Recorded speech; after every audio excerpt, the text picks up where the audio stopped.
Jane, Hello, hello. Do you hear me clearly? I hear you very clearly. Great. Jane, we are ready whenever you are. We are all ears. Yes. Great. Okay. So, welcome everybody. It's really exciting to be able to talk to such a network of people. And I don't think, apart from Hiba and Ali, I don't think I've seen a single name yet that I recognize coming up. Although I have worked in Lebanon and I have worked with people from Syria, I don't see any names coming up. So it's quite a unique experience for me to be working with a group like this, such a big group on Zoom, and also to be working with a group who I have no face-to-face contact with and who I don't know. So you'll be wondering who on earth I am and why I'm talking to you. My name is Jane Fisher.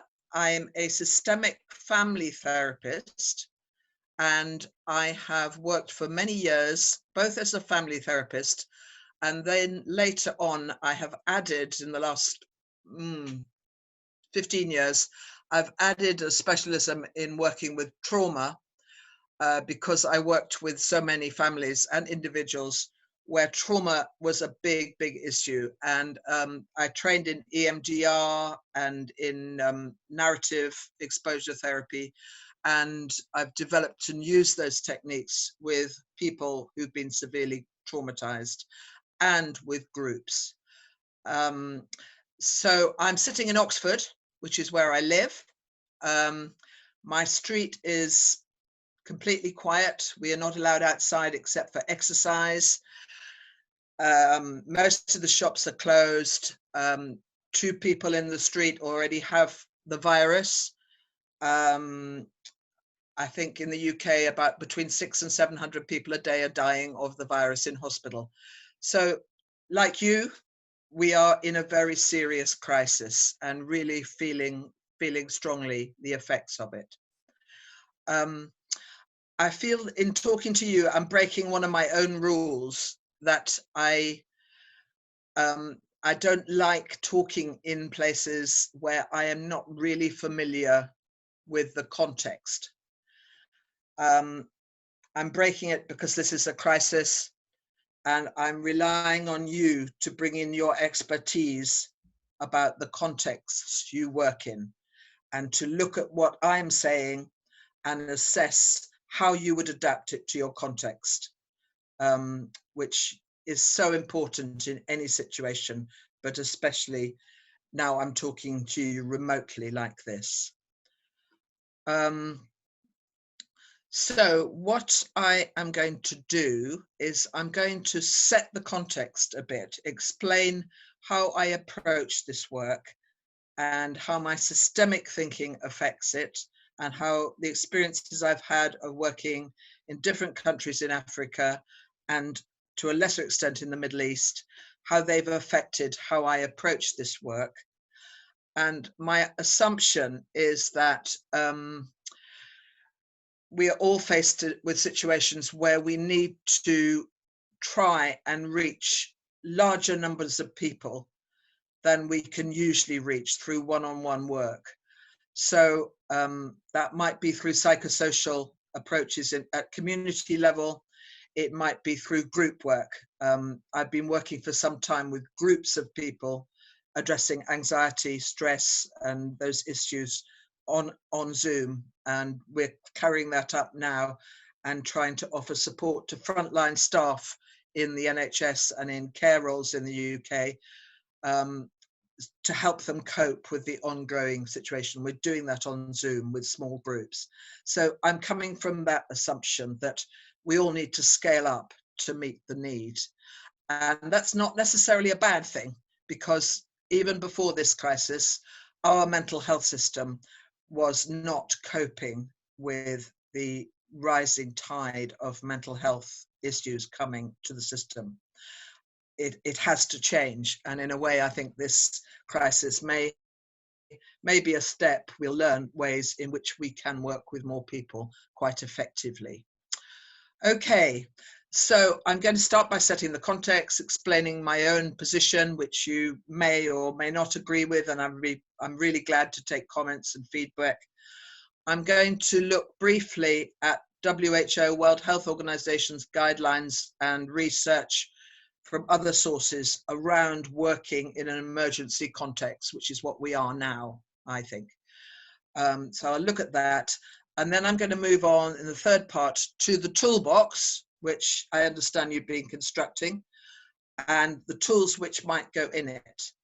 And I'm a little bit worried I might be a disappointment to you, because I'm not going to present the ready-made tools. I'm going to give you the framework and help you think, okay, what are the tools that I would use or I need to develop to fit within that framework, which is a research-based framework. Okay, so I hope that's not going to be a disappointment. I'm not a great supporter of manualized things, so I tend to say to everybody, okay, you need to look at the research, you need to look at the evidence base and establish basic principles, and then adapt to your context. Listen to what people are telling you and go from there. Okay. Okay, so I think we need the PowerPoint slides now. Hiba or Ali, if you can get those going. That's great. Oh no, we've gone halfway down the presentation. So can we scale back to the beginning? Great. Building resilience. Okay. So that tells you, first of all, that I am taking a resilience-focused approach in this talk. That's not necessarily what I would always do, but I think it's probably a helpful way to go. And it may add something to your toolboxes, which you don't have possibly already. If it's there already in your toolbox, we'll wait to hear your contributions about how you would adapt what I'm saying to your context. Okay, so that's our working title. And I've already told you that I'm a systemic therapist. And for those of you who are not familiar with the world of family therapy and systemic therapy, it means that I'm, in a lot of my work, but not always, I'm focusing on the relationships between people. That could be within families, it can also be within work, colleague settings, in wider institutions like schools, in religious groups, and at national context. And looking and helping people to look at how their interactions reflect the wider context they are in and how they can affect the wider context. So I'm always thinking of the different levels of context which affect a situation. I'm not just thinking of an individual with problems. I'm thinking of the layers of the society they are in, whether it's national, societal, religious group, work group, family group. All of them affect how they interact, how they behave and talk to each other. So I'm often working with a wider system, not just an individual, although I do a lot of individual work as well. So I often would have a whole family in the room to look at an issue. Occasionally I would go out to an institution where there's been, you know, particularly difficult situation, or in a school, a particularly problematic episode in a classroom or something like that, and look at how the whole staff, how the institution can manage the situation, rather than focusing on one individual element of the situation. And systemic therapists acknowledge the problems that people bring. They listen, just like any psychologist, they would be listening, acknowledging distress, you know, taking close attention to what people are suffering. But they, in this particular approach anyway, I'm going to focus on people's strengths, the resources, and the things that are working well for them, and things that they can develop which are already positive. So there you see the belief that we can look at the cause of a situation, but out of that cause, the solution may not come. We may need to look at quite a different direction for the solution. And And you'll see from the bottom of this slide, I pay close attention to issues of power, gender, inequality, and injustice, as all therapists and psychologists do. But I think particularly if you're a systemic therapist, you cannot ignore the way that issues like gender inequality or injustice or domestic violence or political oppression, you cannot ignore the effect that they have on each individual and each family. So sometimes in my role, I will take up the role of advocate for a family. That's happened a lot when I've worked with refugees and asylum seekers, because their rights are often not respected, and they may be not getting the legal help that they need. So that's been a strong role with that particular group. Working with other very marginalized groups, for example, homeless people or disabled people, you may sometimes also need to take up wider issues. You cannot confine your focus to the individual in front of you. Okay, so my approach, just to recap the first point about relationships and being linked to the wider context, I don't think of things in a linear way, if I can avoid it. I think of the interaction, and things are booming off each other, affecting each other. I try to avoid thinking, because that's happened, that's why this is happening. As you all know, the situation we face is much more complex than that. Okay, I think we need the next slide. What does this approach mean in the current situation? Okay, oops, we've jumped down to the one. Can you go back one? Yep. Okay, so when I start working with a group or community, particularly in this context, I really try and normalize what people are feeling. You know, I feel anxious and worried about the outcome of this, as well as everybody else, but I don't consider myself to be going into a pathological, mentally disturbed state. If you look at the media here, I don't know what your media are like, but the media have a huge kind of build up. You know, we're in a massive mental health crisis. We're all going to go absolutely crazy with being stuck inside like we are and worrying about the situation and our economic situations. Yeah, that is true, but to talk about it in those terms takes it out of the realm of the normal. I personally feel if we were not worried in this situation, we would not be normal.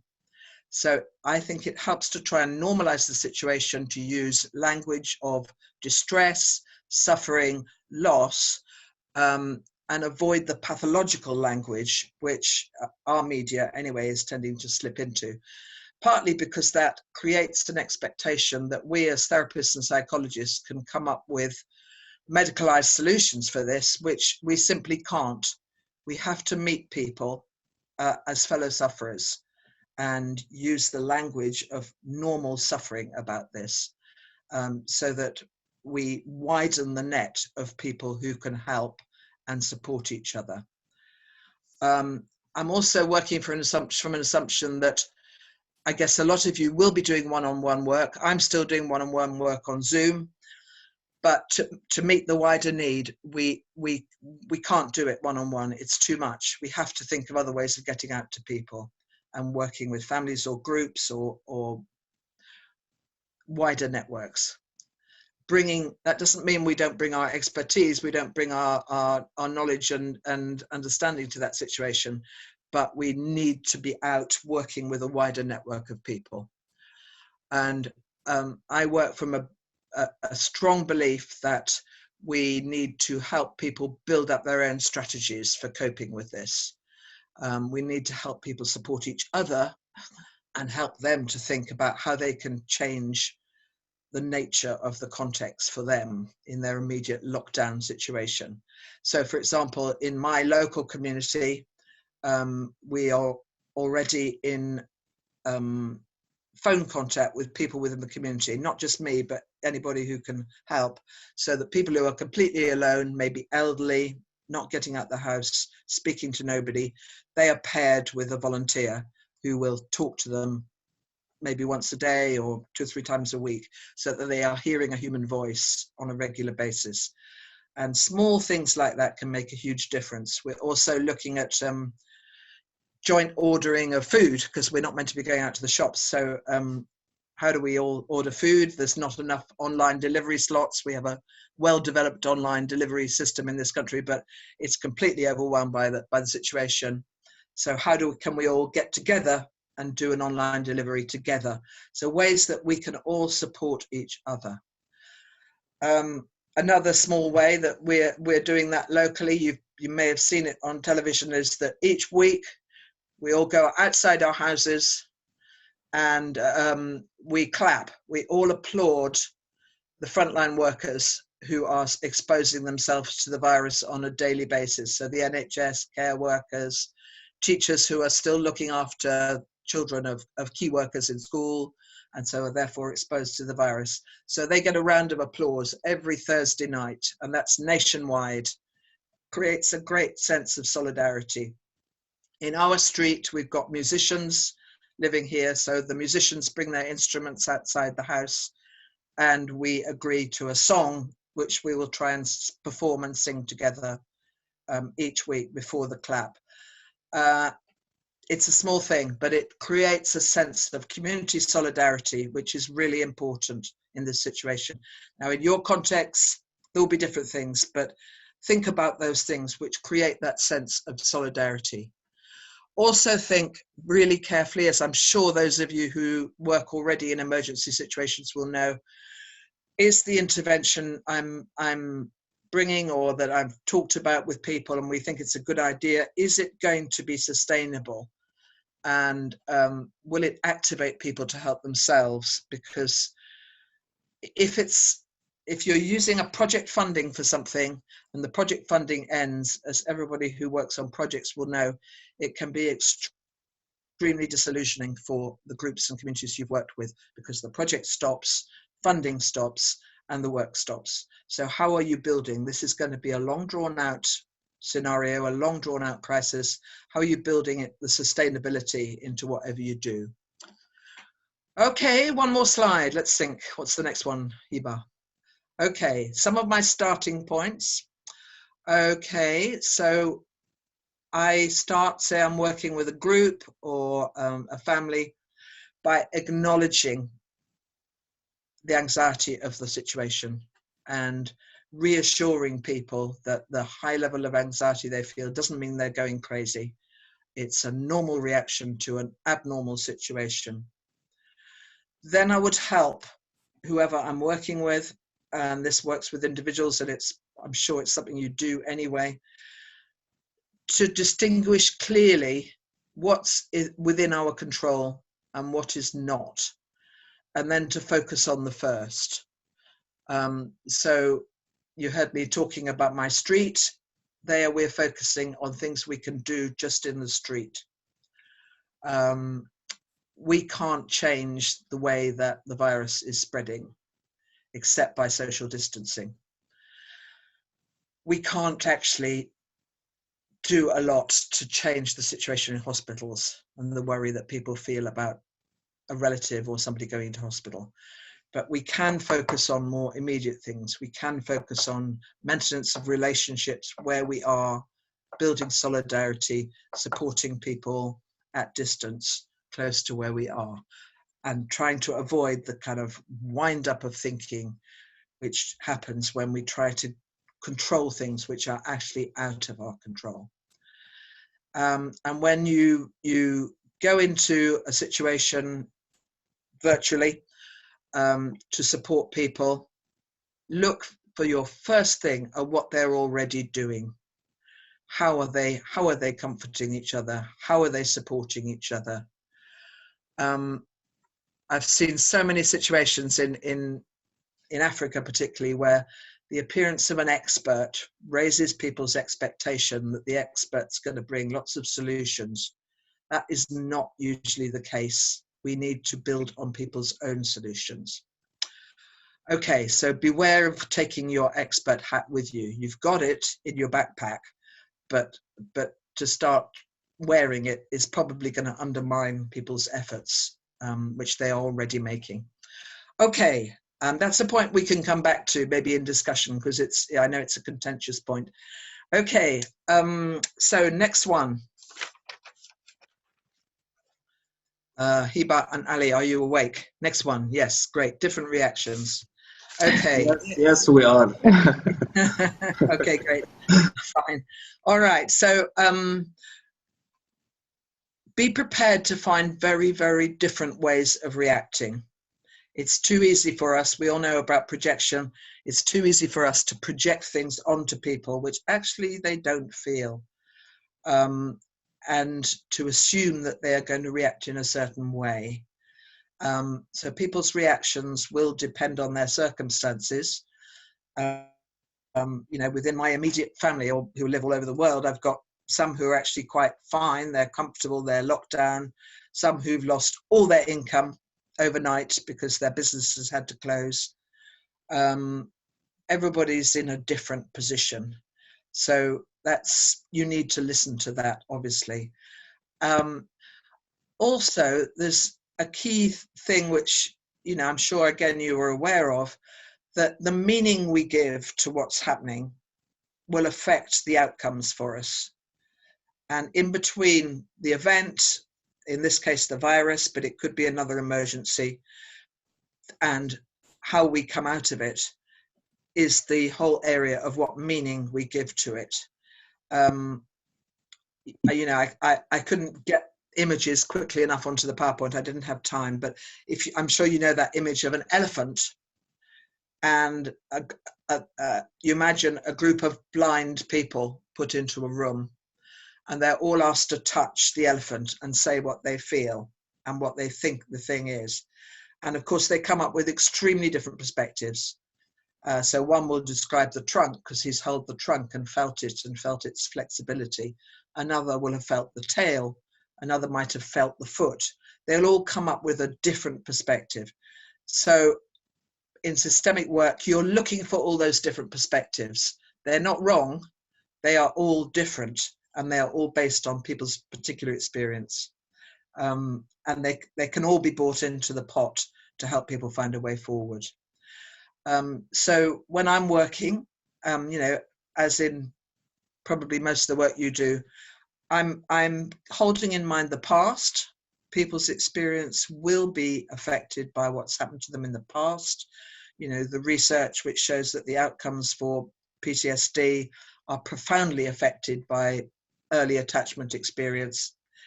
We know all that, and that will affect how people are. Present experience will also affect it. I also try and keep a forward-looking dimension in the work I do. So helping people to look to how they want to be doing things when this improves, when the situation begins to get. So past, present, and future, all important. Okay, and then a final point in this section. This is based on the work of Renos Papadopoulos, who is a professor at the University of Exos. Yeah, back to adversity, could we? No, yeah, that's great, thank you. Okay, so I'll give you a reference for Renos at the end of this. He has worked a lot with people, displaced people, people in emergency situations. He's a consultant for the UN, and he has developed a grid to challenge the idea that negative experiences such as COVID necessarily have a negative outcome. And that may seem obvious, but an awful lot of trauma-focused work focuses on the negative outcomes. Can we go back to adversity? Yeah, great. So in any situation, Renos is saying, and you can look him up, I've cited an article which is available online, you can look him up, and he's got a lot of written publications. There will be some people who already felt victimized, who were already feeling that they were at the bottom of the pile. And in this situation, they will have a continued sense of being victimized and being a victim. There will be new victims in this situation. So people who didn't consider themselves to be a victim before will suddenly find themselves in a situation where they feel very despairing and that they cannot get out of what's happening. There will be people who are resilient and develop ways of coping with what's happening. Yeah, and we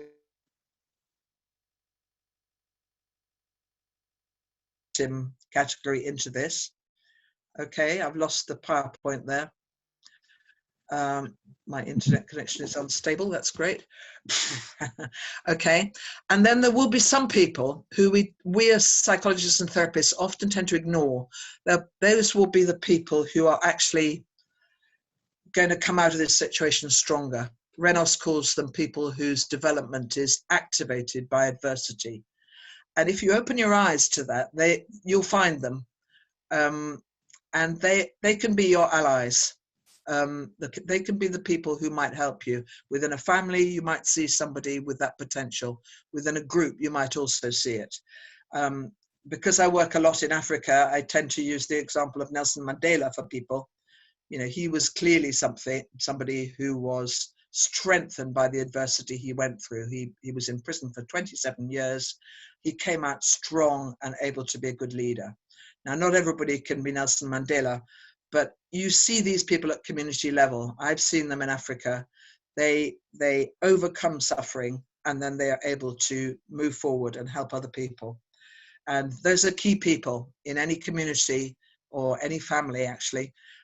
So look out for them and support them. They need support, just like victims need support.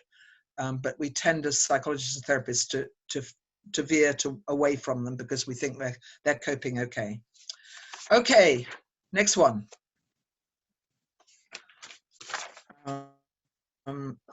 Okay.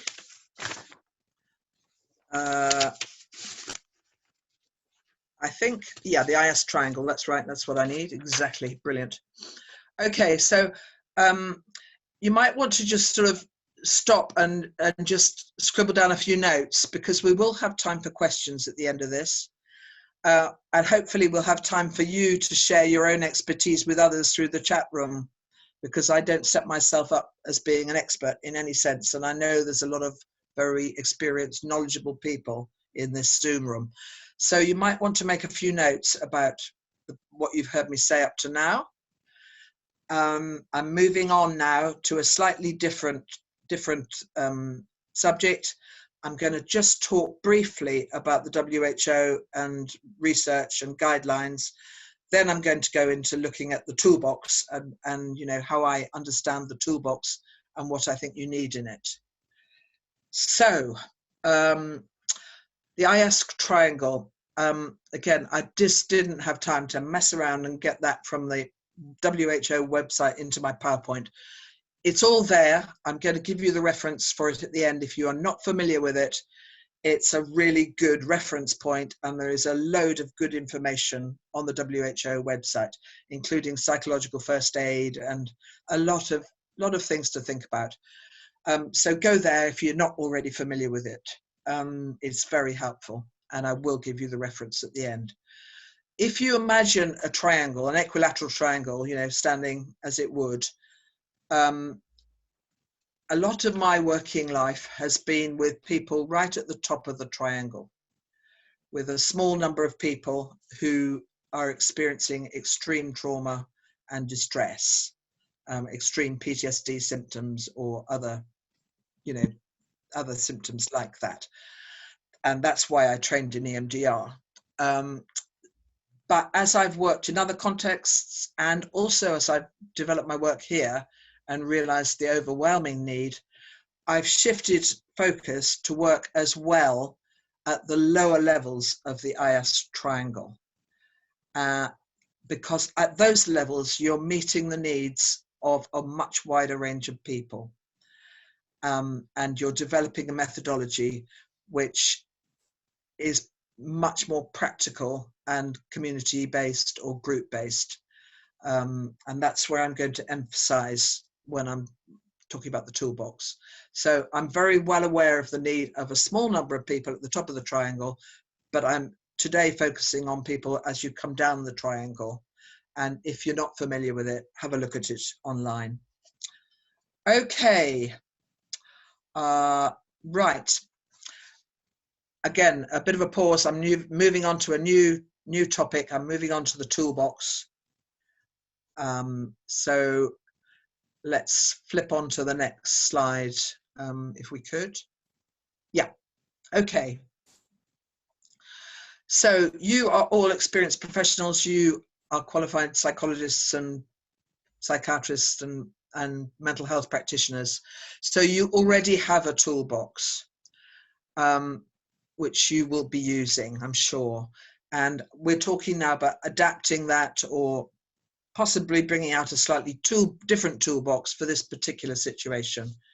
And, you know, there's no way that this is necessarily the best toolbox for every situation. So I'm going to focus on a resilience toolbox, but in other situations, you made it a different toolbox. It's not that this is the best. It's one of the toolboxes you need. And in my toolbox, I will have, I hope, both tools for repair and mending broken situations. But I also hope to have some tools which will construct something better, so that when we come out of this crisis, we've actually got better tools than when we went into it, and we're looking towards something better ways of working, better ways of organizing, better ways of relating, whatever that might be. So very much, again, the future orientation. What are we building for the future, and what tools do we need for that? Okay, it's not necessarily the best toolbox. Yeah, I'm aware that in different languages, resilience has different meanings, different connotations. So you might want just to scribble down, take a moment and on your notepad, write down what the Arabic words for resilience are, first of all, and what the word means in Arabic. And when I'm working with a group, I would be using balls to illustrate this. So in English, resilience is used of material things which can resist pressure and can be squeezed, like my juggling ball, and then return to the original shape. Okay. However, this juggling ball, which is filled with sand or something, if I drop it, you can probably hear, it just goes thud. It retains its shape, but it's got no bounce back. Whereas this one, which is a table tennis ball, I play a lot of table tennis. If I bounce that, which I probably can't show you here, it comes steaming back. Oops, on the computer. Okay, so it bounces beautifully and comes right back. And if I bounce it hard, it will bounce back higher. So if I'm trying to discuss with people what I mean by resilience, I use these at community level, and people immediately grasp what I'm on about. I also add a dimension, which I don't know if it would be there in the way you think about resilience in an Arabic speaking world. I add the idea that resilience is not a quality which we either have or we don't have. So people might say, but I'm just not resilient. I don't feel resilient. And I say, that's okay. Together, we can build resilience. It's something we can develop. And I often work in parallel with the idea of hope. People say they feel hopeless, they feel despairing. And I say, yep, you may not have much hope. But again, I feel that hope is something we can co-create. There's a lot of co-working in systemic therapy. We can co-create a situation in which we feel hope. And at the end of the presentation, I've given you a reference for somebody who has done just that from a South African context, and then from a context of serious life-threatening illness. She's worked to co-create hope and written about it very, very movingly. So her reference is at the end of the presentation. Okay, On we go, if we can. Preparing your box of tools. I'm just trying to follow my own things now. Okay. First and very obvious thing, especially if you're working at community level, is, do you have the right toolbox?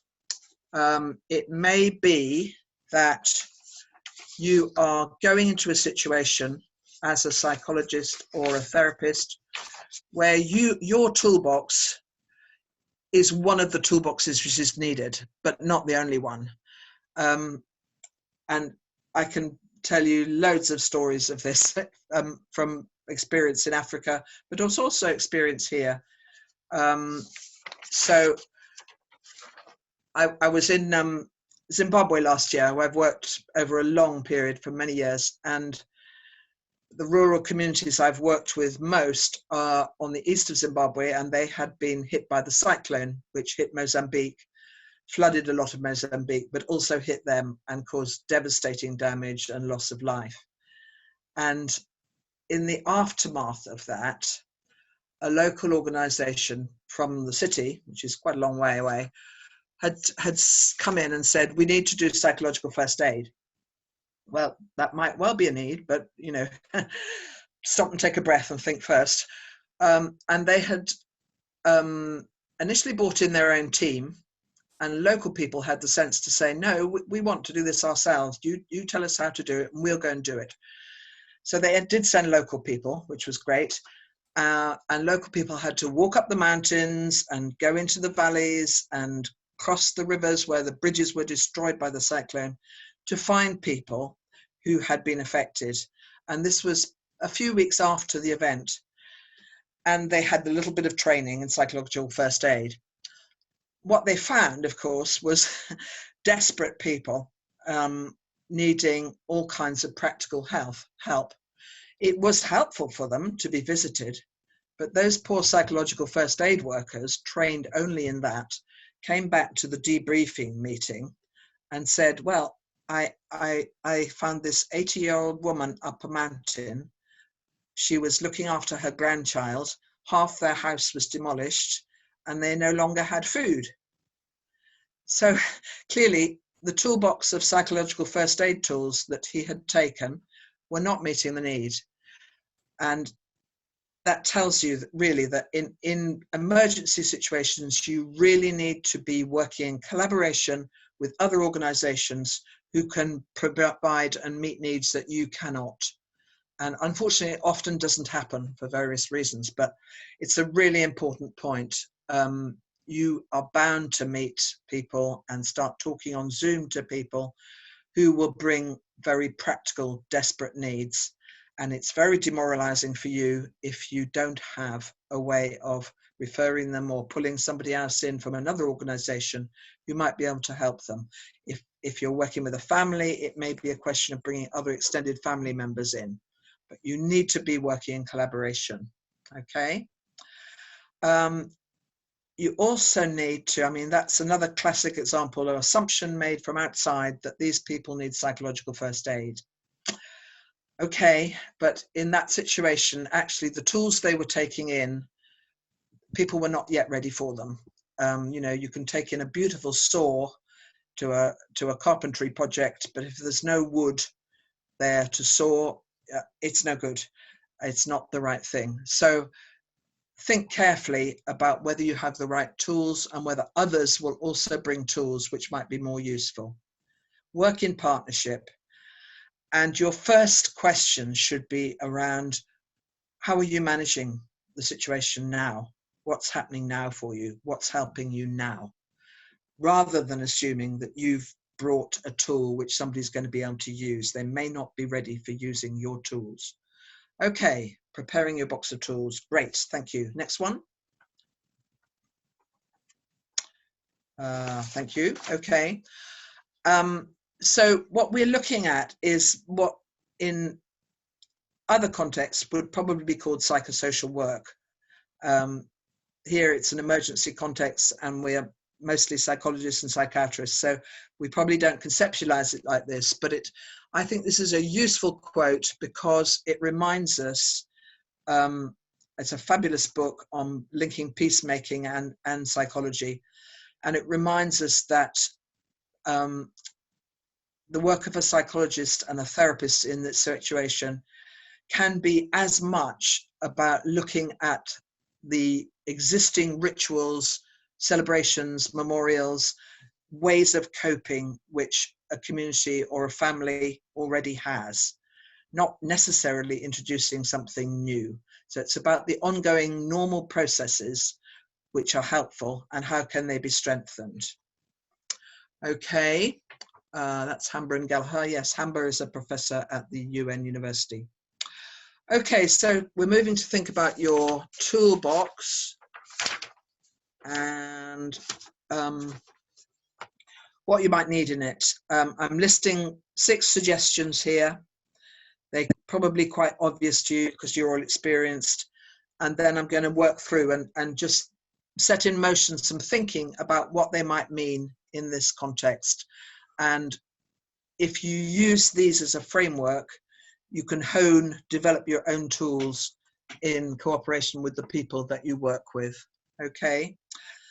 So first tool, which is hopefully obvious for everybody, is to have active listening skills.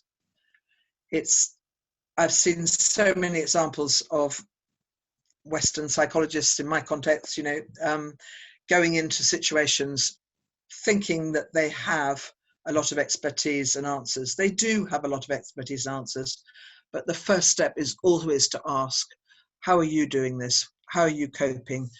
What are your ways of managing this situation? So, for example, in the rural communities where I work a lot in Africa, people dance and sing together when they are distressed. They dance and sing at funerals. It's immensely therapeutic for them. And then if I apply my kind of Western model thinking to that, I realize that in that drumming and dancing and singing, they are doing a side-to-side movement of their bodies, just as I would be doing with them in EMDR. So start where people are, ask what they're doing already, and see what help they want to strengthen it. In any situation, you need to assess safety and risk. You need techniques for helping people stay calm. I'm going to go back to these in more detail, so I'm going quickly through them now. You need ways of encouraging and helping people to stay connected.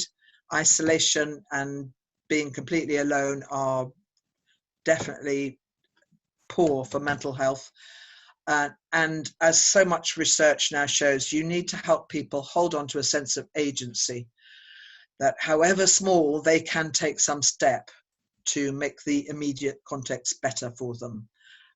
They don't need to wait for outside expertise to come in. Hopefully they can take steps themselves, hopefully in collaboration with other people.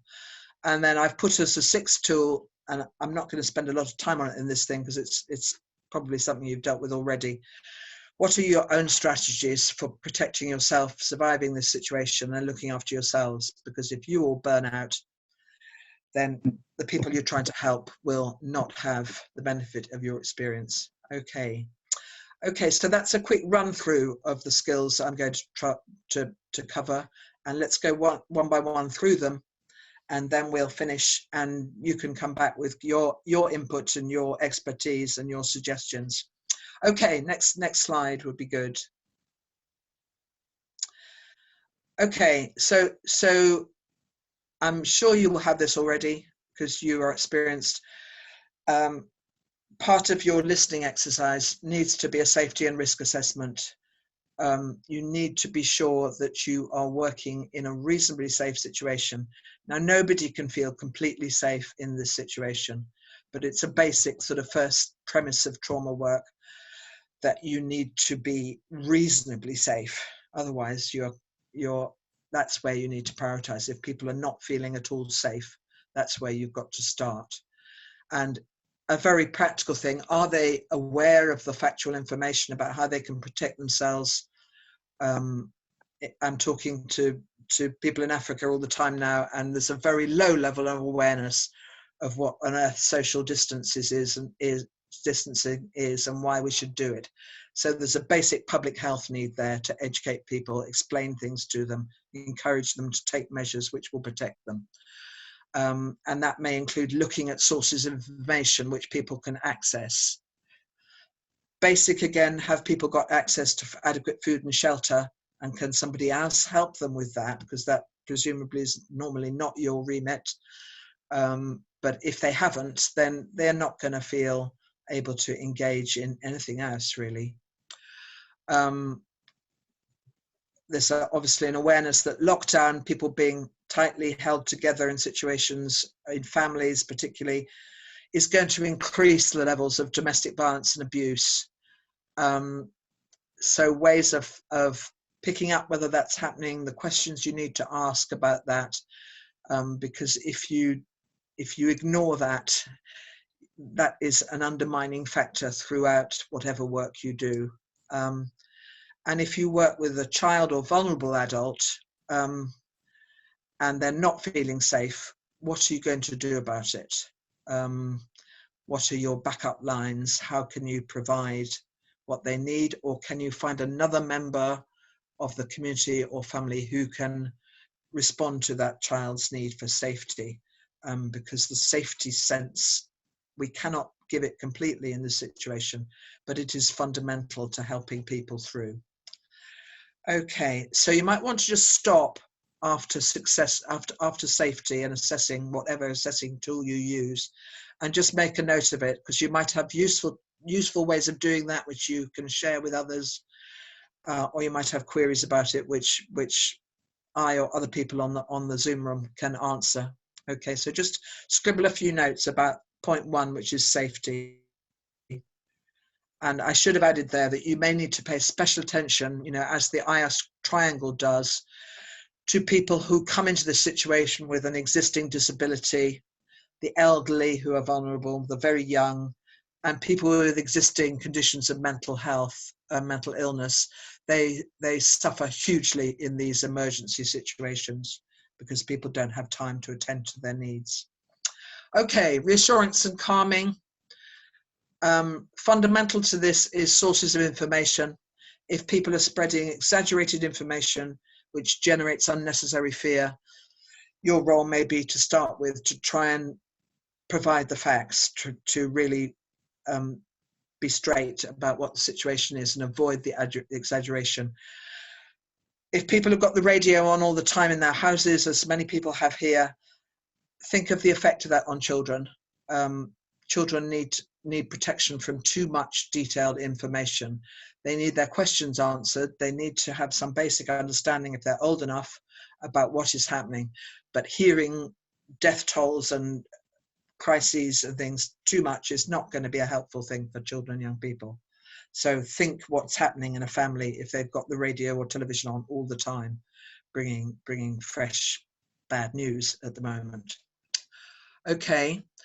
In any situation, as I've said already, ask what are the existing ways that a family or a group or a community use to reassure and calm. Now, we're limited in what we can do virtually, but there are still things we can do. We're doing distance music making in our street. We are talking on Zoom to people we've never talked to before. I'm working with groups who will be working on the front line. All those things I'd never thought there was a need for really before this happened. Now I know there is a need and I'm doing them. And I think you will find that people are naturally doing them and that they will value your input and support if you can help them further these kind of things. Then there are the techniques which you probably have already got in your toolbox, which again, I'm using with groups and individuals all the time. And I'm not going to go into detail in this presentation because I think this will be familiar territory for you. So the breathing exercises to calm the nervous system, mindfulness and meditation if people can go that route, using the resource building and the calming strategies from EMDR, that's side-to-side tapping, the calming, the safe place, the resource people, bringing them into people's minds to help them calm themselves.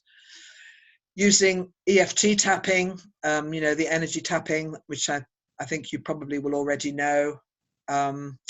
other energy techniques you may already know, which help the body reactions to a very trauma-provoking situation like this. Meditation, but not everybody can manage to meditate when they're very anxious, so they may need more active techniques, which I'm sure you will be familiar with, but we could come back to at the end if that's not the case. So make a note of anything there that's going on from reassurance and calming. Just make a note of anything you want to contribute to that discussion or to ask about before we move on to the next one. So we've done safety, we've done reassurance and calming. Now we're going on to move to connectedness. As I said before, we know that attachment bonds have a crucial effect on our ability to stay resilient. So families in this situation need to really try and prioritize relationships within the family and not allow the close quarters and the continual 24/7 being together to destroy the family relationships, which it so easily can as people get upset and angry. So talking about that with people you work with can be helpful because they suddenly realize how important it is. If you're working with children or young people who are not in a supportive family, again, the evidence base shows that children with a consistent supportive person they can speak to and who contacts them, those children will have a far better chance of a good outcome. So it may be that you've got to be that supportive person, but maybe there's somebody else around, that somebody else in the local community who can be that consistent supportive person, maybe a teacher or somebody like that, so that young people are not isolated. They do feel they've got a way of communicating and talking about what they feel to somebody else. I think if you take that role on as a therapist, then you risk being overwhelmed by so many people who need it. When you're thinking about connectedness, think and help families and groups and religious communities to think how isolated and weaker members of the community are being linked to others. Because, as I said, the marginalized, the elderly, groups who are already disadvantaged will become more disadvantaged or risk being more disadvantaged and isolated in this situation. And as psychologists and therapists, we can think about how that can be dealt with, how people can be reached. And then in the connectedness basket, as part of that tool, I'm just reminding you of the research which shows how actually being able to help others is extremely important to the helper. I think we experience that all the time in our work, how energized we can feel if we've actually managed to help somebody to shift something and to move forward. And it's not just us, that applies to everybody in a helping role.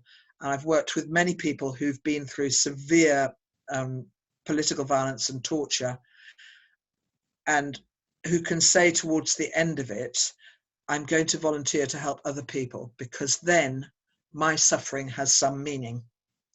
So it's going back to the meaning that you put into the situation. If you can give your suffering some meaning because you can help others through their loss or their grief or their fear, then it actually helps you as well. And looking for opportunities to help people, to help each other, will be part of the healing process for them. Okay, so that's I think it's the third tool, connectedness. If you've got any notes, scribble them down. If you want to ask any questions or contribute to that discussion from your own experience, put it down now so you don't forget what you're thinking. Okay. Right, next one. Okay, the sense of agency. Great. Okay, again, this is research-based and increasingly part of approaches to depression and overcoming other related conditions. the recognition that if you're depressed, anxious, you tend to lose your sense that you can do anything about it. You lose the motivation, and you stop taking measures which might actually help you. So I've had some contact with mental health professionals working within Gaza, you know, where obviously they face extreme difficulties. And I remember once in a discussion, somebody was saying about young people and stone throwing, because they go and stow thrones at the wall at regular times during the week, and some of them then get injured as a result of it, or even worse. And the professional was saying, the mental health professional was saying, for their mental health, they've got to do something. And at the moment, what they think they can do is throw stones, sorry. So for their mental health, this is a good activity, because it's helping them feel there is something they can do. It's keeping them sane. Well, I'm not advocating throwing stones as an activity. There are many other downsides to throwing stones, but looking for some small activity, some small way forward. When I'm doing this with groups in the community, I often draw a mountain and say, the mountain, you head at the top of the mountain is where you're heading. That's where you want to get. And you're paralyzed because the mountain looks so big. But let's draw some steps up the mountain. And we're just going to look at the very first step. What would be your very first step onto that mountain to start feeling you are climbing it? What is the very first thing you might be able to do? So help people break down what might seem like a huge mountain into small steps and support them to take the first step. I'm gonna hold up a book which I haven't referenced at the end, but it's a great book if you can get it. It's The Depression Cure by Stephen Ilardi. I'll spell it out later. And he's made 6 research-based, very practical steps which people can take to fight back against depression. One of them is this finding some small way of acting and finding some sense of purpose. And I think it's really relevant in this situation because we're not looking at a quick crisis. He's done a great TED talk. So if you can't access the book, you can access the TED talk online. It's called The Depression Cure. So looking at ability to act, start with the internal resources and strengths which people have, what they've learned from their past experience, how they've coped with difficult experiences in the past. And you will probably observe and pick up if people are using negative strategies, which I'm sure many people will do. So increased alcohol consumption, drug consumption, other destructive things. And obviously, you know, as you would in any therapeutic work, you need to be able to talk about that and challenge that. Okay. And helping people keep a vision for when this is over, and thinking what they can learn from the situation, how they're going to move forward, what are the growth points, what are they going to do differently out of this situation. And I mean, for example, just in my small neighborhood, I think we've learnt a lot about how to support each other, how to meet people's needs within our community without thinking we've got to refer them to a service, because the service cannot cope with referrals at the moment. So in this context, we're learning a lot about things which we probably want to carry on in the future. Okay, so hang on to the sense of agency and don't undermine it by letting people think you have the magic wand, because in this situation, we really don't. Okay. Right, okay. So, yeah, if we could go on to the next one, Hiba or Ali. Yeah, okay. So we've covered 5 tools, and for me, they all fit into a resilience toolbox, which is trying to help people give some positive sense of meaning to the situation and to retain a sense of purpose that they can they can help each other in the situation. They can support each other. There are growth points in the situation, as well as it being a very tragic situation in which people will suffer. There will be loss, there will be grief. All those things have got to be acknowledged, but I'm trying also to look at the ways to help people hold on to a sense of meaning and purpose. And as far as that goes for us, you know, psychologists, psychiatrists, mental health practitioners, you know, the situation has really challenged the way I do things. I always said in the past, I know people work online. Oh no, I can't do therapy online. I need the person in the room. I've got to have the face-to-face. I can't possibly do EMDR online. How would that work? Now I've had to do it because I can't do anything else. I can't go out the house, and I'm midway working with a lot of clients, and it works. It's different, but it works. It's doable. So I'm learning to adapt, and out of this I will develop new ways of working. So let's encourage everybody to do that. Not everybody will be in a situation where they can develop new tools and new approaches, but I hope we can encourage people to come through this holding on to some sense of meaning and purpose. Okay, I think we're on to the last few slides. Yeah, it is. You're very patient and you're listening very patiently. Can we have the next slide? Yeah, okay. This is just to refer to something which people who work in peace building at community level will be well aware of. I guess in therapy work, we tend to talk of it as ethical responsibility.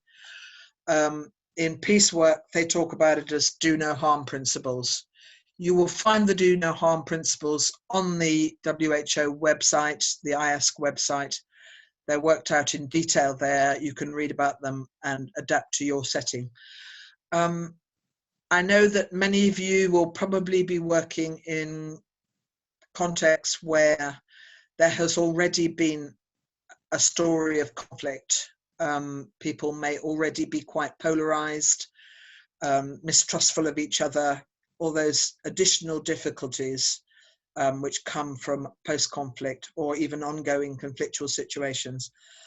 And working in the Great Lake regions of Africa, where, you know, when they had the Rwanda genocide in the 1990s, but going on from there, there's been ongoing conflict between different ethnic groups in Burundi and Rwanda and Kenya. And I've just put up 3 points there, which they added to the World Health Organization guidelines from their experience in working in polarized conflictual societies. So I'll just go through these points, and you would need to think, are these relevant, and what do we need to do in our setting in relation to these kind of issues? So they said, always think about inclusivity. Who's getting involved with us and who is not? And if someone not involved, why is this? And I can't answer that for you, but you know, it's something you've got to consider. If you're working in a situation which is already polarized, you can increase the polarization if you only work with one group. And I could give you loads of examples of this. So think about how other people can be involved, how you can build bridges. Consider how sustainable your involvement is. If you're making a particular intervention, who's going to pick it up when you're not there? Is it going to collapse because the funding doesn't come or whatever? So be careful in launching into situations where you can't sustain what you're doing. Just as you would with a client, you know, we'd never stop working with somebody in the midst of processing a trauma with EMDR. Well, just the same in a community work where we've developed relationships and built up expectations and helped people get to a certain stage. If we withdraw, there's that same feeling of abandonment and loss for them. Number 3, this again came from the Great Lakes, where lots of people were trained in a very basic way to do grassroots counselling, and sometimes it doesn't work because the training is inadequate. It can be a good thing, although I personally question it quite a lot. I'm not convinced it's a good strategy. So be sure, if you're working with people who are not experienced in this area, that they don't get pushed into thinking they've got to respond to needs and situations which are beyond what they can do. And how are you supporting them? Don't let them feel unsupported. We need to feel supported, and they need to feel supported by us. Okay, and as I've said before, collaborate with other organizations, network, find out what other people are doing. How can you collaborate with them? And I don't know if this applies in your settings, but unfortunately, people often start competing for funding and resources in this situation, and it's such a destructive thing to bring into an emergency situation. So try and make sure that you collaborate and work with others and know what's going on with other organizations if you can, and don't set up a competitive struggle to get the resources or to be the organization which does the work. It may be very unhelpful. Okay, the websites are coming at the end. I see somebody wants the websites. Okay, so just a last slide, and I've put it as part of the toolbox, the 6th tool, but it's something I'm sure you're aware of, to ask yourself, what are you doing to protect yourself? You need the same things. You need to stay calm and reassure yourself. You need to stay connected to your friends and your family. You need to avoid feeling helpless and disempowered. You need to keep a sense of meaning and purpose in your work. And you need to think of the strategies you're using to do that. And I'm not going to go into detail, but I'm sure you are already aware of that. So just flip back to the quotes before, could you? Go up from Viktor Frankl. What about you? Next one, Hiba or Ali, whoever it is. Thank you. You may be familiar with this quote, but I think we sometimes forget it as professionals and think we are kind of protected against all the stresses and strains of the situation because of our professional training. Well, I know from experience we're not. And this was a nice quote: the expectation that we can be immersed in suffering and loss daily and not be touched by it is as unrealistic as expecting to be able to walk through water without getting wet. It's not a sign of our weakness to admit that we need support and we need help, just like the people we're trying to help. Okay, can we flip on to Viktor Frankl, my favorite writer? And again, you're probably familiar with the work of Viktor Frankl, who went through Auschwitz and other concentration camps as a child and young person, survived, and then worked as a psychologist. And he's highlighting again what I am highlighting earlier, that the meaning we give to what's happening is key to how we hold on to our sense of purpose and freedom. And in certain situations, as he was in the camp, the freedom to decide how we act is our last freedom.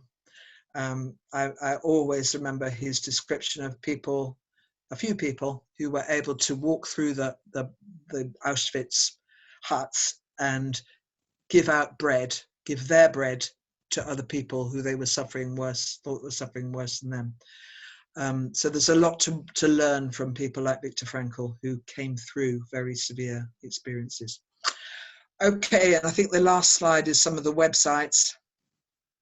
Okay, I guess either you've got to photograph that if you need those references. And there was one more which I wanted to add, which I forgot. I don't know if we can write it up or you can remember it. It's quite a simple one. There's a guy called Chris Johnston who runs something called the College of Wellbeing. He lives right in the north of Scotland. He's miles away from all of us, but he's a GP, medical doctor, and he's very experienced in helping people through crisis situations. And he, in response to this crisis, he's doing free webinars on resilience, which you can log into. So that's Chris Johnston at the College of Wellbeing. And there's some stuff you pay for on the website, but he's doing a lot for free at the moment. And they might be useful resources to look at. Again, everything you look at, you've got to adapt to your context. But he's got nice visual, straightforward ways of presenting his material. And it's all built on a lot of research and experience. Okay, so I think there is one last slide which shows my email address, doesn't it? I think. Is that right? Is there a last slide there, Hiba or Ali? No, lost it. There should be one last slide which shows my email. Yeah, exactly. Yeah, so I mean, I think we open up now to comment and questions through the chat room. I've put my own email there. I really hope you can get chat room discussion going amongst yourself. I don't claim to be the expert in the room at all. And I'm really appreciate the opportunity to talk to all of you. Thank you for listening, and thank you for all your work you're doing. And really, I send good wishes for your challenging situation across the Thank Middle you East. so much, Jane. I will help you now by reading the questions. Oh gosh, okay, right. So everybody's got to listen to the questions and come into the chat room if they can respond helpfully. Okay. We are waiting for the questions. Okay, we have a question here. Okay. Joanna asked how we work with people who think they are victim on COVID-19. How can we support them? With people who think they are a victim. Yes. Okay. A victim of this particular situation or a victim in No, life in generally? generally.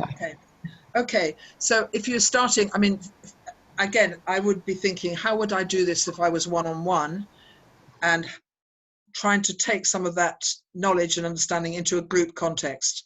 So I would be starting by building trust, because people who've been victimized have often lost trust in everybody.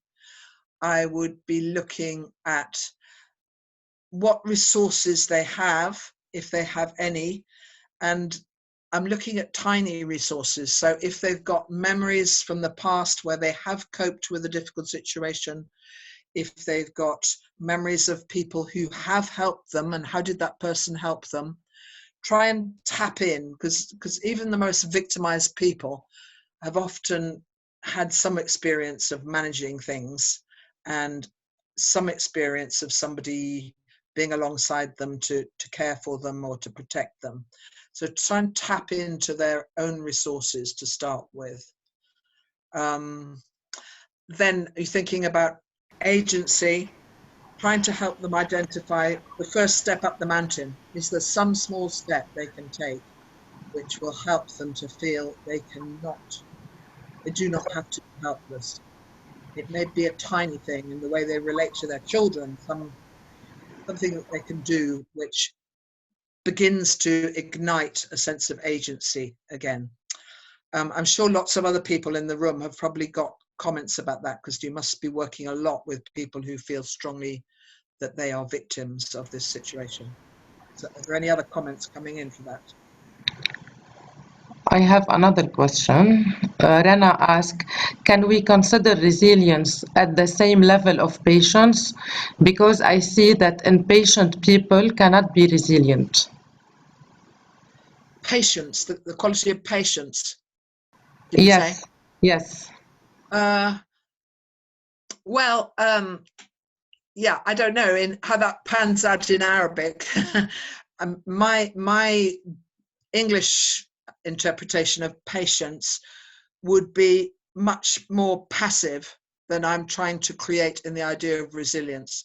So a patient person waits out the situation, and people do need to be patient in the situation, obviously. Resilience has more than patience, in my view. We can build something a bit more active and positive when we think about resilience. And maybe that's a language difference. Maybe in Arabic it doesn't have quite the same meaning, but patience to me is, we need more than patience to keep going through this. We need patience, but we need additional things as well. Okay. Muhammad asked, through the adversity, what are the immediate techniques of EMDR? Okay. Are you trained in EMDR? No, I don't think so. No, okay, fine. So, I mean, I can't do an EMDR training now, but I can point you in the direction of some of the stabilizing techniques which are used in EMDR, but they are also used now in other therapeutic approaches. So you may already be familiar with them. So that would be the butterfly hug and the safe place, calming place exercise. It would be resourcing, so helping people to reconnect in their minds with people who have cared for them in the past, people who have protected them, people who have been wise. So it's nurturing, protector, and wise. Those three are three of the resourcing figures I would use. And I would be using the bilateral stimulation of EMDR to help people to bring the effect of those people into their mind. The premise being that a frightening experience, as we know, triggers the amygdala and the central nervous system reacts.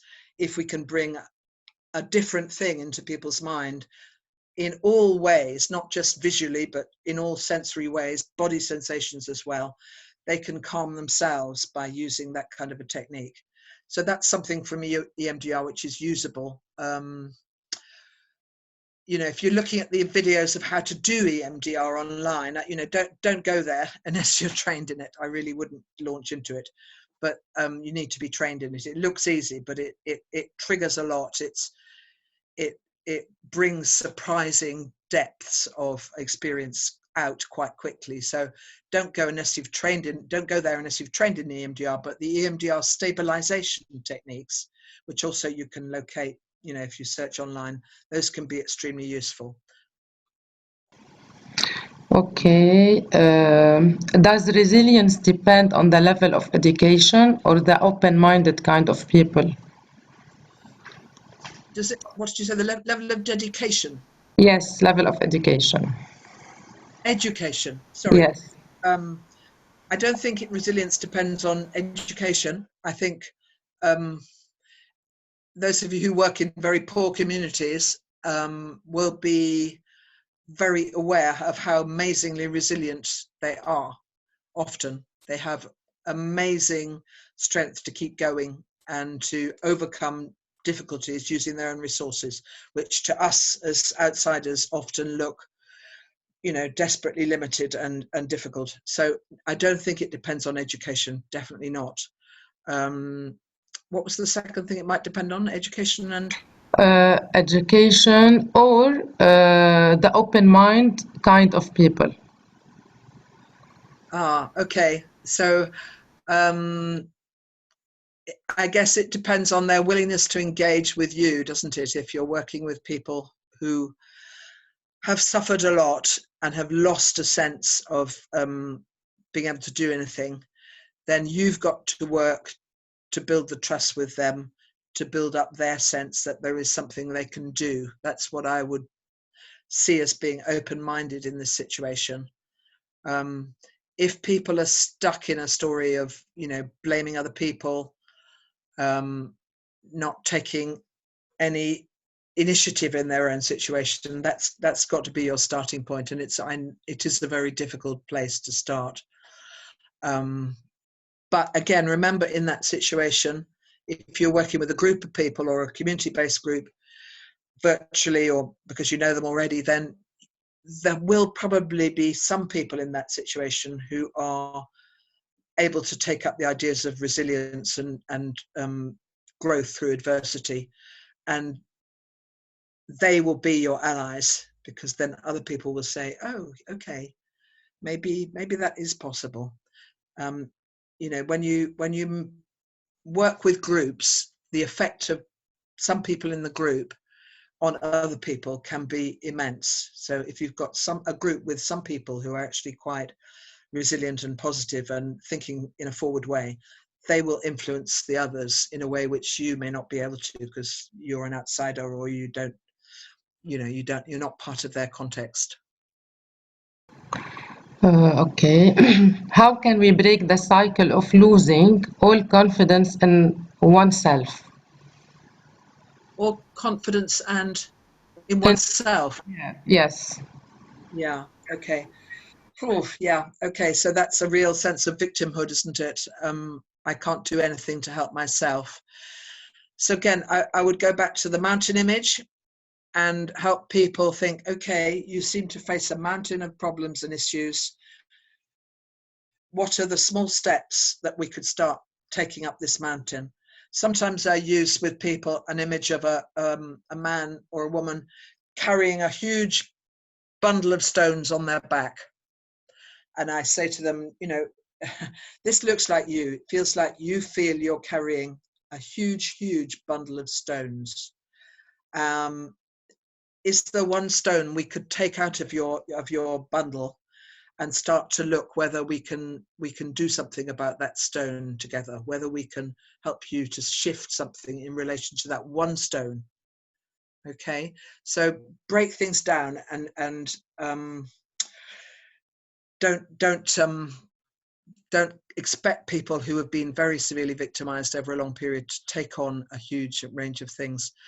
The other thing that I have found extremely useful, I don't know if you are using it, some of you, is the way of taking a life history, doing a timeline with people, which is there in the narrative exposure materials. I don't use actually the whole of that technique, but I use the way of making a timeline where you put a string or a rope down across the floor with people, and you can do this with a group as well as with an individual. And you have some, if you can, if you're doing this virtually, I've got a bag of artificial flowers and a bag of stones, so I can do it actually, showing it to people through my webcam. And I ask them to start by picking out the flowers in their life, not the stones. So the flowers are memories of positive experience, the stones are the bad things. Now, if they are very, very negative and demoralized, I would try and help them find some flowers. And I think I've only ever once worked with somebody who said they couldn't find a single flower. Most people in childhood or some stage of their life can find some flowers, and they put those down. So when they were 5, they may remember their teacher who loved them at school and told them how clever they were, you know, little things which are flowers in their lives. And then the stones, which may be big or maybe multiple, are fitted in later along the rope. So eventually you get this timeline, which you don't talk about it in detail as you do it, but you get a sense of that person. Or if it's a group and they're doing it together as a group or a family, you'll get a sense of the family. And the flowers will be, in a resilience focus approach, the flowers will be as important as the stones. And so I would go for the flowers first and get the family or the group or the individual talking about the flowers and say, yeah, I've seen the stones. I know they're there. We will come to them. Let's think about the flowers first, because that gives you an idea of what internal resources and experiences that person has to draw on.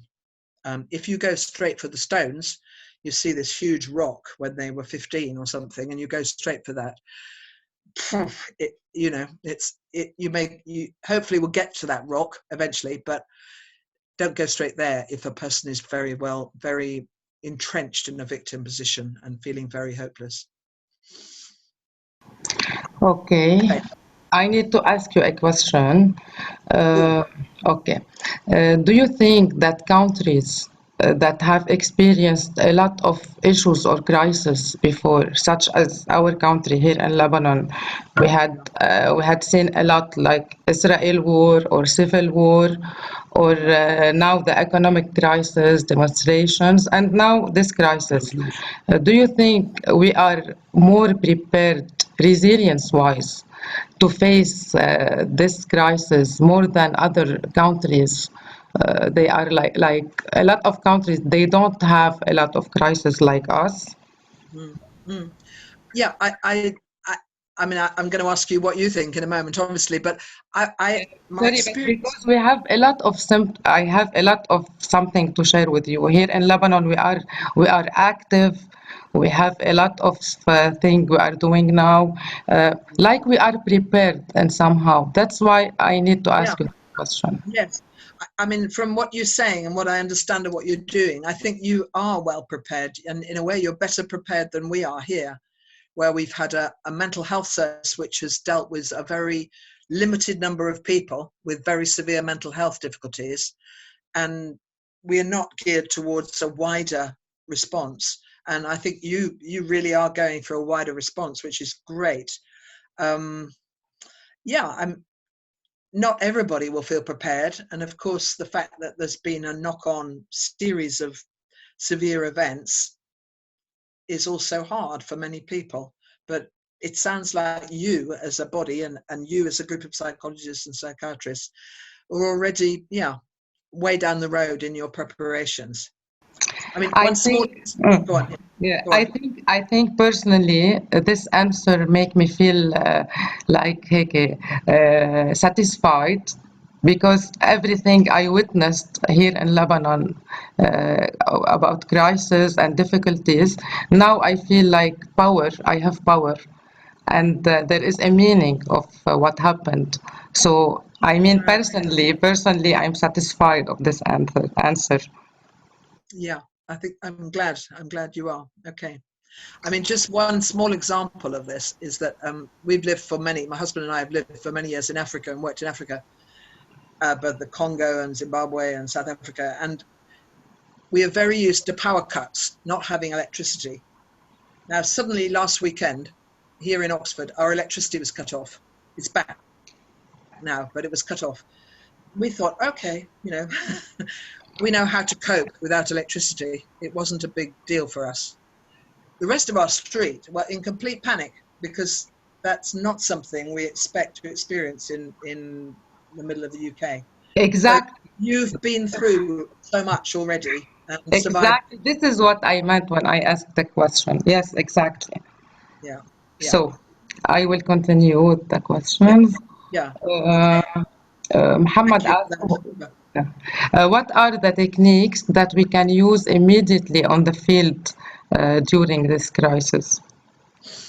Okay, so it's very hard for me to respond to that. What because I don't know what you want to respond to.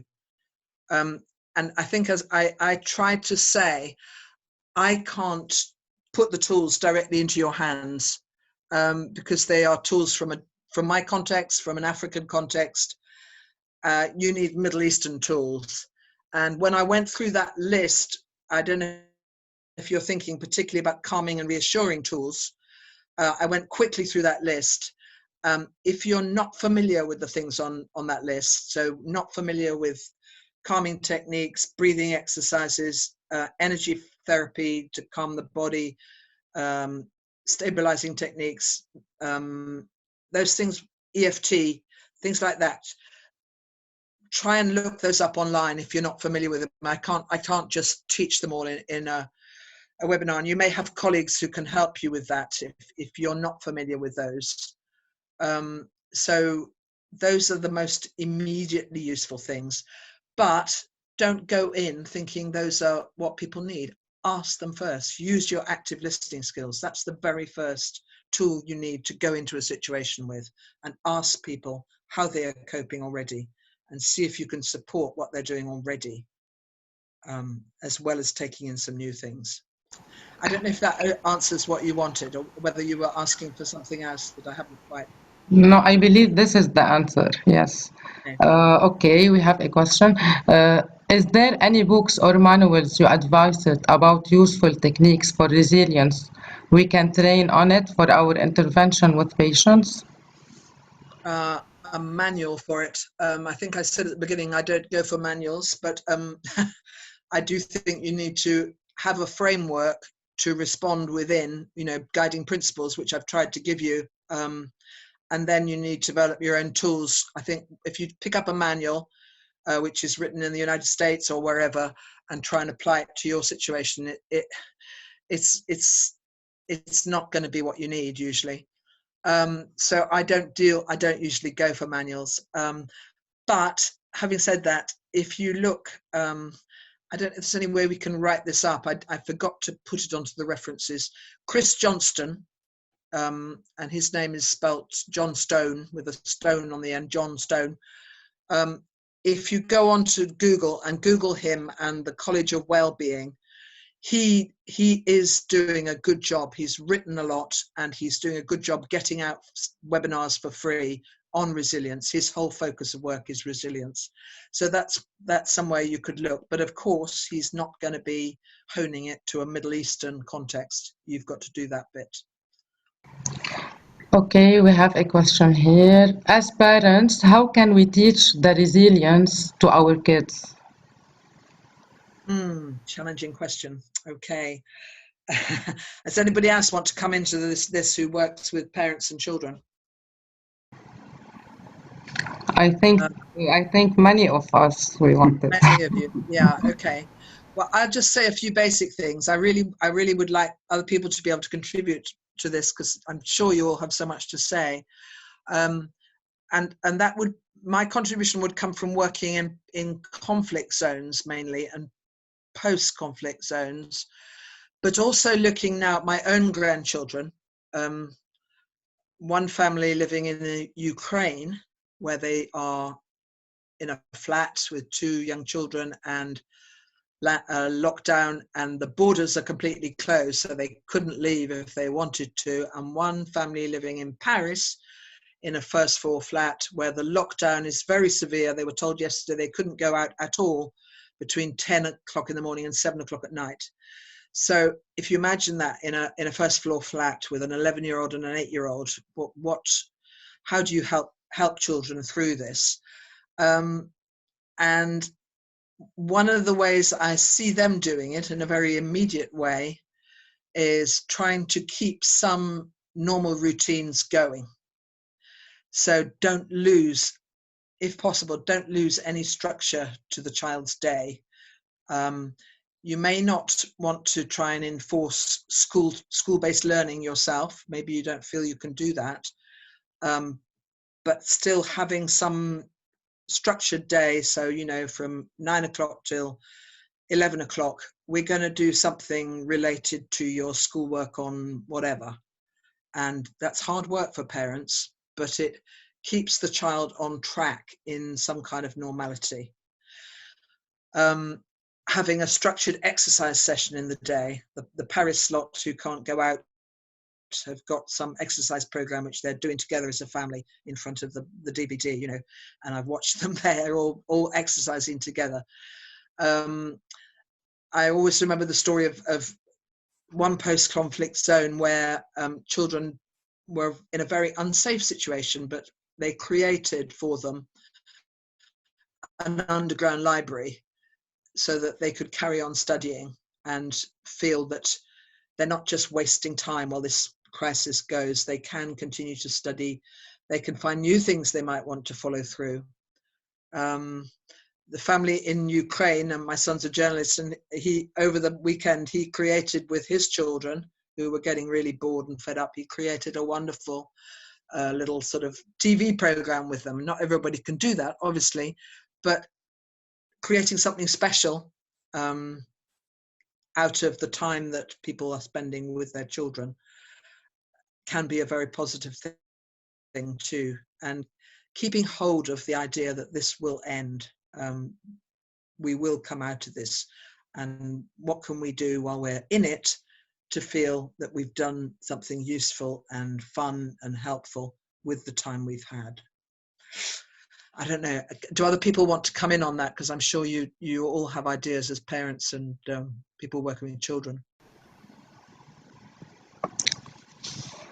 Waiting for answers or comments.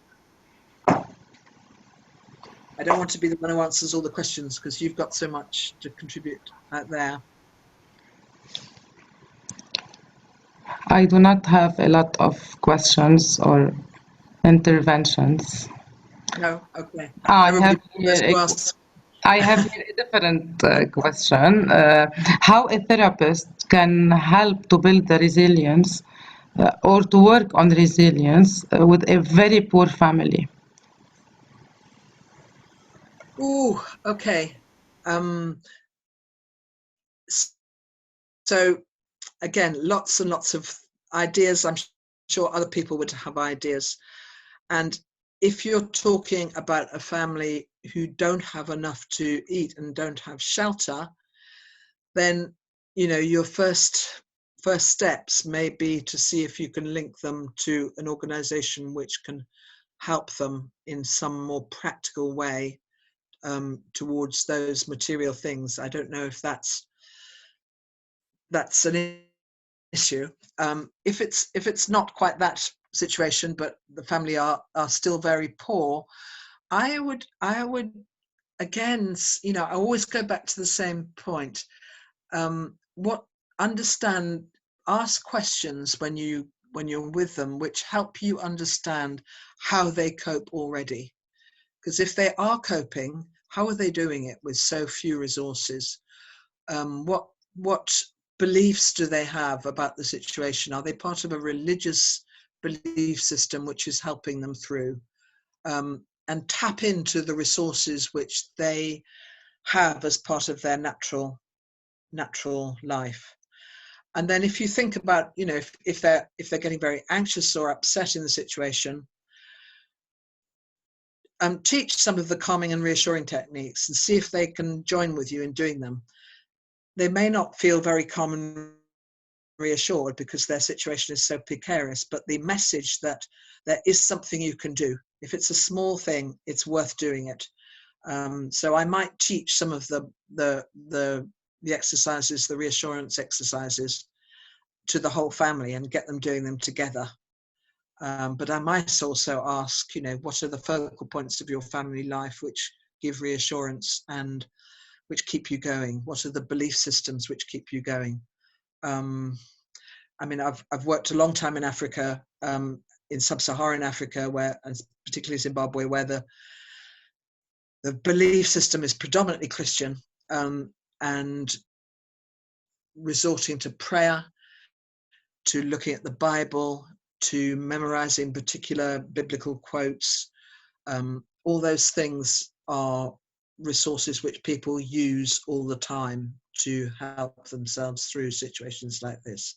They don't need me to suggest it. They're doing it, and strengthening those things or encouraging them if they're not there already can be really helpful. Again, that's a question which other people might well have comments on, well have something to say about. Waiting for the comments or intervention. Okay.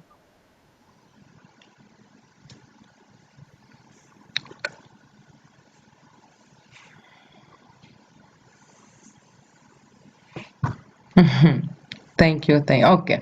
So we have resilience because we had many crises. Someone is asking.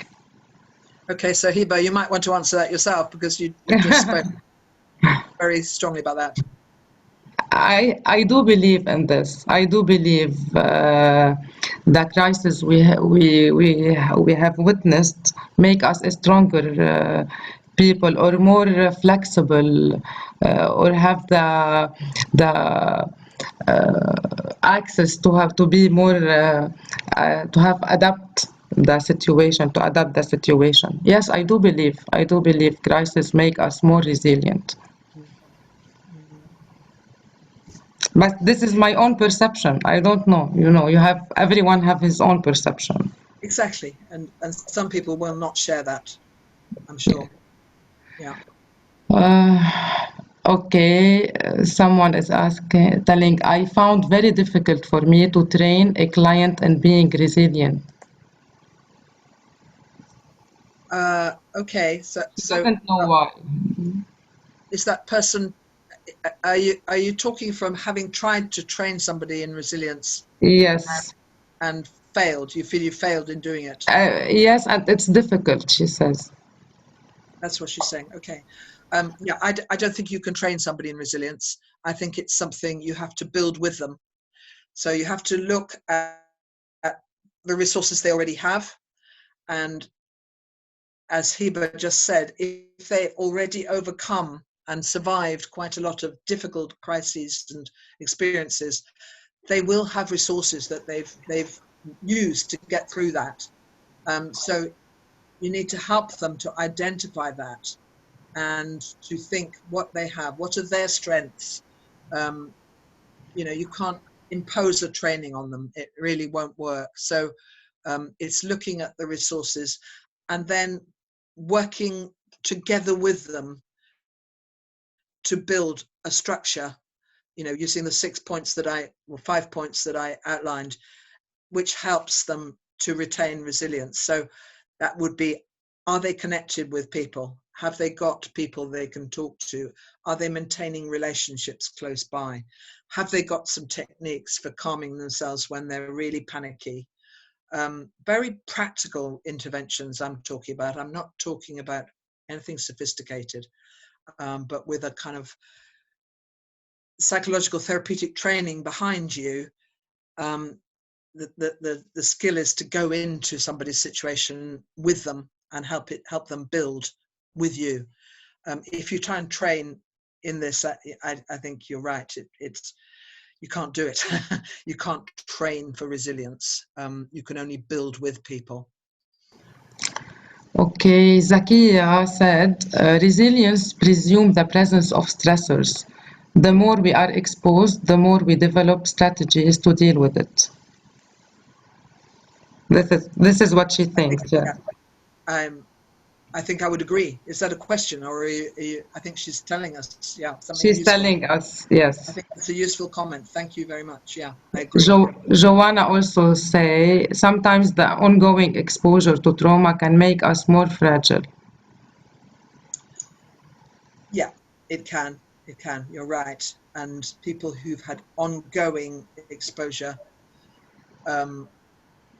will need more work. You're absolutely right. But again, don't assume that they will be more traumatized than somebody who's just plunged straight into this crisis without previous experience of anything very much. Sometimes the person who hasn't experienced anything beforehand finds it harder to cope because they haven't got previous experience of surviving difficulties. Okay, Mai say, if we were able to cope with the crisis and found ways to get out of it, it can help develop resilience. I agree. Yeah, great comment. Yeah, and help. I really hope that that's what's going to come. That we're, especially in my country, where our mental health system cannot go on in the way that it is. It's not meeting the needs of enough people. I hope out of this we're going to find new ways of working, which will be creative and helpful to more people.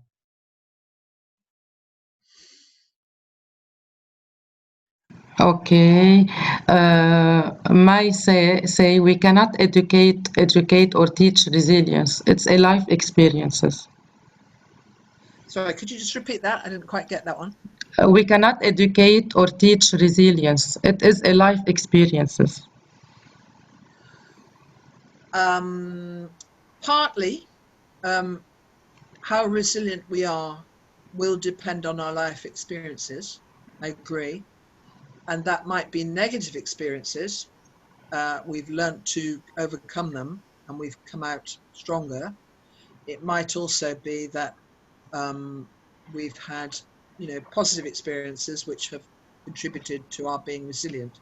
So, for example, if you work with people with PTSD, you'll quickly see that those who have a strong family attachment, who have got a good experience. Are you still there, Hiba? We lost you. No, I'm here with you. Okay, sorry, we lost it. So people who've had a good experience in childhood, who have a strong experience of being loved and cared for in childhood, they will be far more resilient when they are exposed to a traumatic, an event which might cause trauma in other people. They will come through it often. So yeah, it's to some extent it's to do with past experiences. But what I'm also saying, that if you take a systemic view of this, people are not fixed in their past experiences. They have potential, and that's where we have to work to build with them the resilience which they may find it hard to locate in themselves.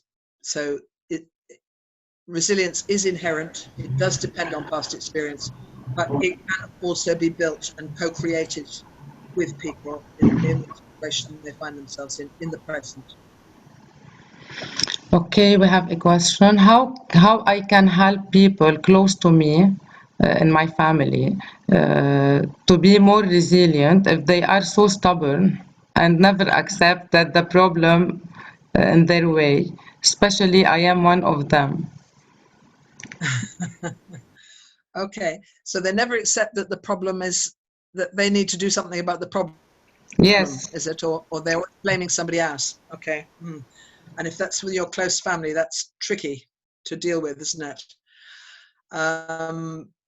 I don't know. Could you find maybe ways of doing something together, not going directly for that issue, which you may not be able to get at straight away, of blaming others and not taking responsibility? That's quite a big issue in a family. Could you find something which the family could do together to bring the family closer together? And I don't know whether that would be something that you would do regularly anyway, like keep your regular meal times together so people keep talking to each other, or whether you could introduce something which might bring people together. And with I don't know your family, so I don't know what that would be. But in some families, I might suggest that they do some EFT, some acupressure tapping together. If they're feeling anxious and upset, there's been a tough day, let's sit down together and do this together and share a bit about what we're feeling about the situation. So try and build some collective feeling of facing the situation. And then the issue of taking responsibility and blame, I think you have to judge yourself. If you're in lockdown with your family, it may not be the moment to go for that issue, because that's probably an ongoing issue, which might need to be dealt with when this overall situation is a bit more relaxed. I don't know if that helps at all. If anybody else has got a comment Yes, on that. I agree with you. Okay. We have a question. Does banalizing situations is resilience? Because I always thought it is the contrary, and we have a lot of it in Lebanon. Can you explain to me a bit more what banalizing the situation means? Make it not take it seriously if you want. Oh, okay. No, in my view, no. It's got to be taken seriously, hasn't it? It is an extremely serious threat. I wonder if you're picking up on me saying our reactions to it are normal. They're not pathological. It's nothing abnormal about feeling really, really anxious and worried in this situation. So my stance is always to use the language of distress and suffering and loss, rather than to go into the clinical language of trauma and PTSD and all that stuff, so that people don't feel that they're losing their connection with reality. They can feel that this is a normal shared reaction to the situation. But the actual situation, I totally agree, is really serious, and we can't dodge that. Amal asked, does resilience have any biological or genetical base? Ooh, interesting question. My experience would be to tell me that it's quite closely linked into physical reactions and physical health. Because for some people, their reactions to adverse experiences are very physical and somatic. And if you've got painful physical symptoms, which doctors cannot find a solution to, and you're told that's somatic, it's hard to maintain your resilience in the face of that. So I think, you know, somatic reactions to extreme anxiety and trauma are something we need to think about. And I haven't got that in the resilience toolbox, actually, because that's another whole area of work, helping people deal with how they express their symptoms somatically. So that isn't, I haven't put that in the resilience toolbox. You're right. What was the second bit of that question? Something about biological or genetical. Yes. Again, I have not looked at the research evidence for this, but my guess is that it's something which is certainly intergenerational, that resilient families raise resilient children. So yeah, families who've survived a lot convey to their children the ethos of how you overcome difficulty. I mean, I think it's always interesting to look at, say, the history of the Jewish people, and how they often thrive in places where they have been displaced, because they've overcome so much, and that is transmitted to their children. So the children of migrants in our community, you know, their parents may have come into this community, overcome a lot to leave wherever they were and get here, and then the children grow up with a strong, resilient ethos, a strong, I think, actually an adversity activated development. I think we can see that. Whether there's any research to back up that, there probably is, but I couldn't cite it just off the top of my head. Okay, someone is asking, is the resilience contagious?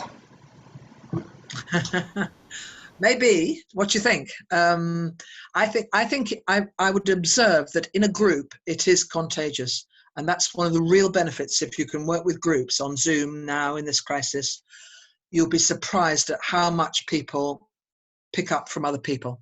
So whereas people might resist a suggestion from you as a psychiatrist, psychologist, or mental health practitioner, somebody else in the room says, oh yeah, well actually I tried that and it worked, or I do this, or I go to that group and it really helps me. Yeah, so in that sense, I think it is contagious, that people will pick it up from other people. Okay, we have an intervention here. Zakiya say, well, personally, I don't think that having a downtime or a relapse during crisis is fine. Getting back up again and keep living is resiliency. I allow myself to feel what I want to feel, but then not let it cripple me for long. Darwin said the strongest species are the one most adaptive to change. Yeah, thanks for that contribution. That's a, yeah. And I mean, I don't know if in Arabic you have the same proverb, but in English we have the proverb, you know, what does not kill you makes you stronger. And most cultures that I've worked with have some proverbs, some sayings like that. So thank you for that. Yes, we do here in Lebanon. Yes. Okay, Nancy, I always thought that resiliency is to put a time limit on self-pity and feeling sorry about ourselves. What do you think? Yeah, I think that's part of it, isn't it? If we do that, we will be able to move into a more resilient position. I would agree with you. Yeah. But I guess I also hope that resiliency can develop into more. It's not just putting a limit on our own self-pity. It's also trying to really strengthen our capacity to manage situations and to move forward. Okay, Zakiya say tolerance to stress has genetic basis.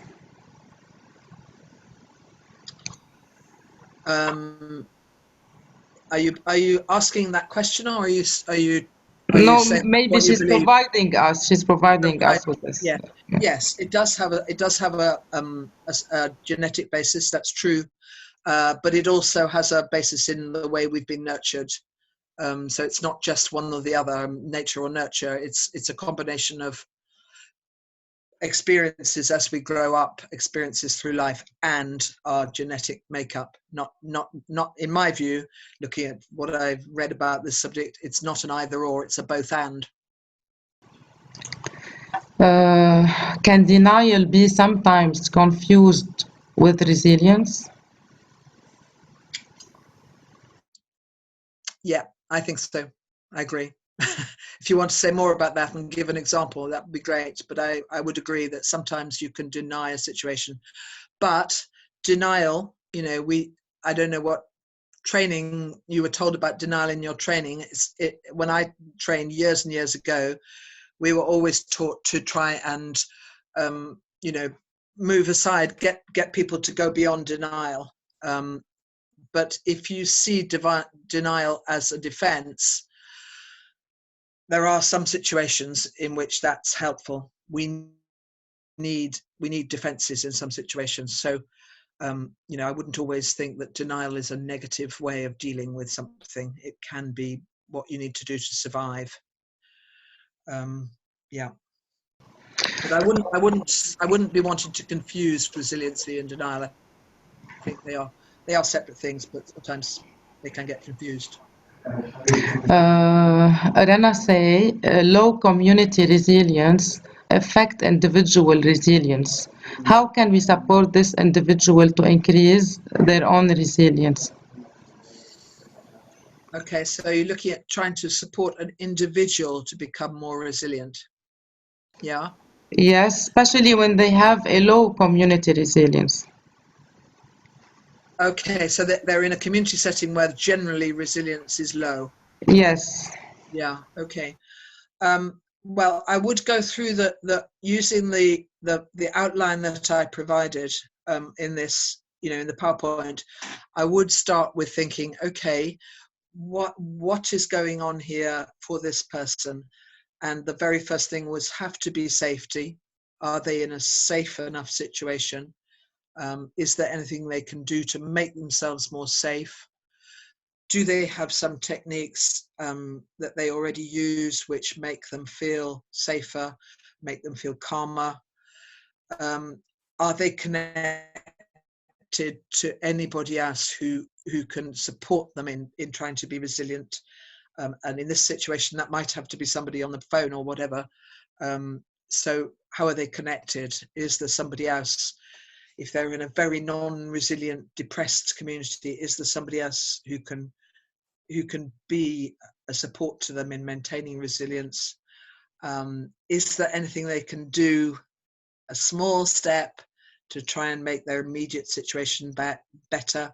So keeping the sense of agency. So I would go back to the same basic principles that I've run through actually with an individual. I also might use some sort of resource building techniques. So I'd be again thinking about the flowers, helping them to think back to people who have helped them, people who've cared for them, people who've protected them, people who've given them wise advice. They may now be in a situation where they haven't got access to those people, but if they can recall the strength that they got from those people and you can talk about it with them, those figures from the past can be very, very significant for them. I think I'm thinking of, yeah, there are loads of things I could say about that, but maybe other people could come in also with suggestions there. I will ask the last question because of the lack of the time here. Yeah, sure. Okay, so is resilience a trait of personality or a skill that we can build? I think it's, again, I think it's not either or. I think it's both and. So some people are lucky to have a basically resilient position in relation to life, and that's probably because they've had a positive experience in childhood. They may have experience of overcoming crisis. other people may not have such a good basis, but they can still build something with support of others. In the interaction with other people, they can build some resilience. Sitting at home and trying to do it on your own, if you don't have it, is really hard. They need support to do it, but it can be done. Just like you can build hope with somebody. Hope is not, in my view, an intrinsic, quality. Either you have it or you don't have it. You can build it together. And I guess that's part of my basic message, work collaboratively with people, try and reach groups of people and try and generate those processes based on the principles of Resilience Toolbox so that they build resilience for themselves. I think we're being faded out now. Is that right? Oh gosh, update background apps, it says. Okay. Okay. Thank you so much, Jane. Thank you. Thank you for sharing your experience and valuable information and knowledge with us. I'm talking about ourselves and helpful. everyone. Very Okay. helpful. It was very helpful. Thank you. Okay, well, thank you for all the contributions. It's great to be able to interact with you. I wish we could get more interaction. We wish you.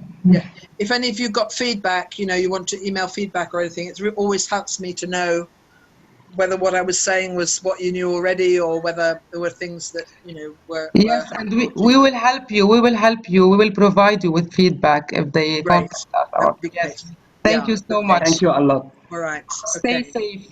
Thank you. Bye-bye. Bye-bye, Bye-bye. everybody. Bye. Good luck with your work. Thank Bye. you.